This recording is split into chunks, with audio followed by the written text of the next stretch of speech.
Hey everybody, JR from JR's Cars here. And being that, as you can see, I'm not in the Yukon right now, um, I did go take it for a drive. The brakes did work, and they work pretty good, considering that I needed to replace the rotors and the pads. But I took it on a test drive, and it's stuck. So now it's time to go figure out what the hell went wrong with it and try to see if I can get it back to my house.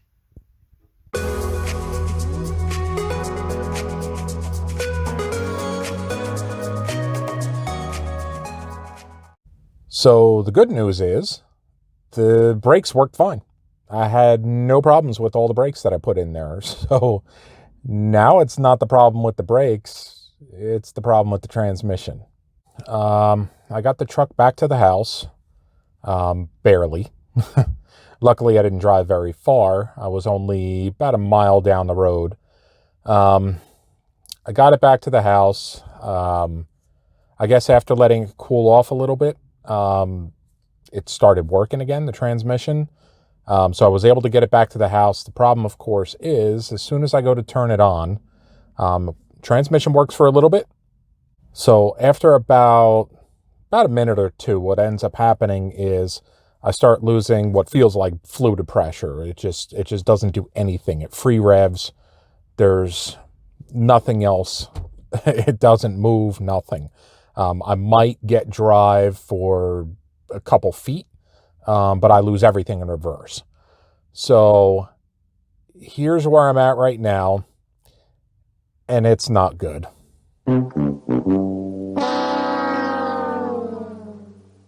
So here is what I did. I dropped the pan, and look at this crap. It's just riddled with bits. There's, all kinds of clutch material in it. The fluid itself, you can't really tell inside the pan, but you can see here, look at this. Look at how it sparkles. That's all clutch material. This thing is just a ticking time bomb. Look at that. That's horrendous. There's so many bits of garbage in here. There's metal bits everywhere you look. And I actually ended up taking this out of it too. All these little bits of metal. This almost looks like it's like little needle bearings that are split in half. All that material, this is just sludge. All that crap that was coming off of that magnet. So, honestly, this thing is done, and so am I. So, there's where the Yukon dies.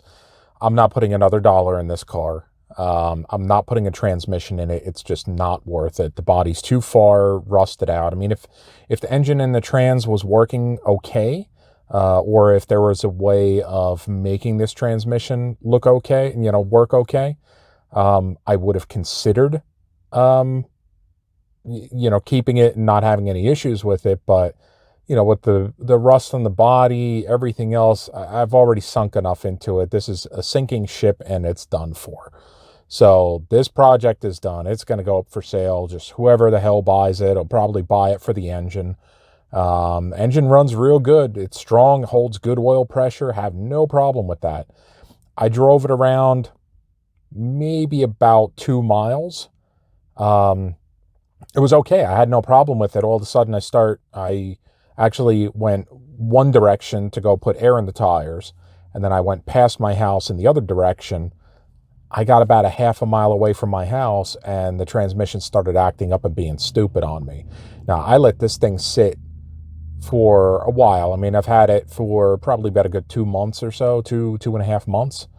But I've had this thing sit for 45 minutes at a time running.